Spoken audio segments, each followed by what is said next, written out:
প্রিয় ভাই বোনেরা, আসসালামু আলাইকুম। ড্রিম কিচেনে স্বাগতম। আজকে আমি তৈরি করব পাটিসাপটা পিঠা। শীত তো চলে গেল, তার আগে পিঠা তৈরি করে খাইয়ে নেব। পাটিসাপটা পিঠা, আমার প্রিয় ভাই বোনেরা, পাটিসাপটা পিঠা কীভাবে বানাই আপনারা দেখতে থাকুন। আমি কিভাবে বানাই, সাথে থাকুন। পিঠে প্রথমে আমার লাগবে হলো চালের সুজি, খিরসা বানানোর জন্যে। তো চালের সুজি আমি হলো খাঁটি নলের গুড় দিয়ে বানাবো, অনেক সুন্দর সুস্বাদু হবে। তা আমি ঘি দিয়ে না ভেজে আমি সুজিটা এমনি কাঠখোলায় ভেজে নিচ্ছি।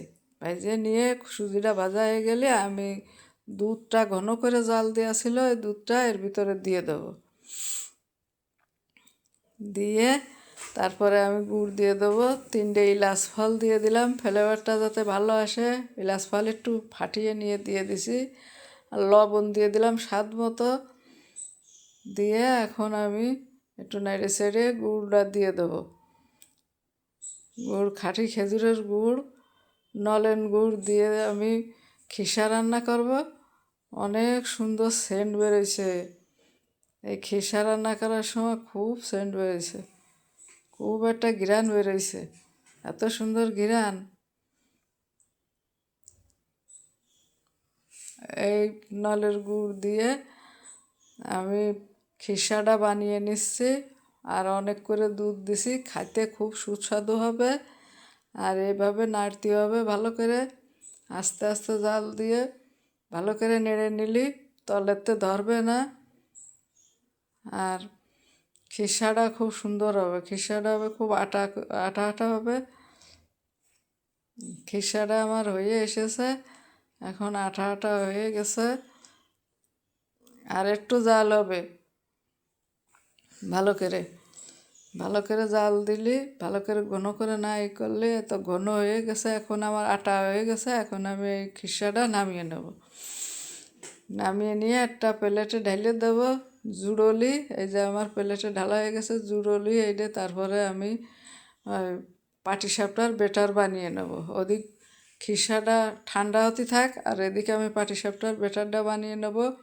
প্রথমে আমি 1 বাটি ময়দা দিয়ে দিলাম, তারপরে চালের গুঁড়ো দিয়ে দিছি 2 বাটি, দিয়ে একটু লবণ দিয়ে স্বাদ মতো, তারপরে একটু সয়াবিন তেল দিছি। সয়াবিন তেলটা দিয়ে ব্যাটারটা বানালি, ব্যাটারটা খুব সুন্দর হয় আর কড়াইতে আইটে যায় না, এই কারণে।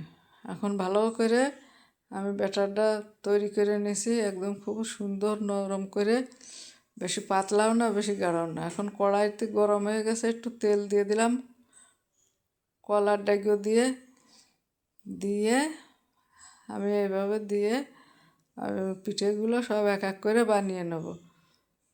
খিসা দিয়ে দেবো এবারে, এরপর খিসা দিয়ে বানিয়ে, খিসা দিয়ে খুব সুস্বাদু একটা খাবার হয়েছে। এই খাবার ছোটরা বেশি পছন্দ করে, বড়রাও খায়। এভাবে উল্টিয়ে ভালো করে আমি পিঠেগুলো বানিয়ে নেব।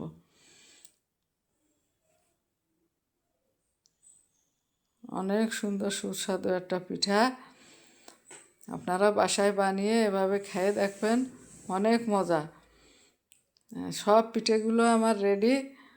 আমার এই পিঠেগুলো যদি আপনাদের পছন্দ হয়ে থাকে, সাবস্ক্রাইব, লাইক, কমেন্ট, শেয়ার করে দেবেন। ভালো থাকবেন। ফেসবুক পেজে ফলো দিয়ে দেবেন। আসসালামু আলাইকুম।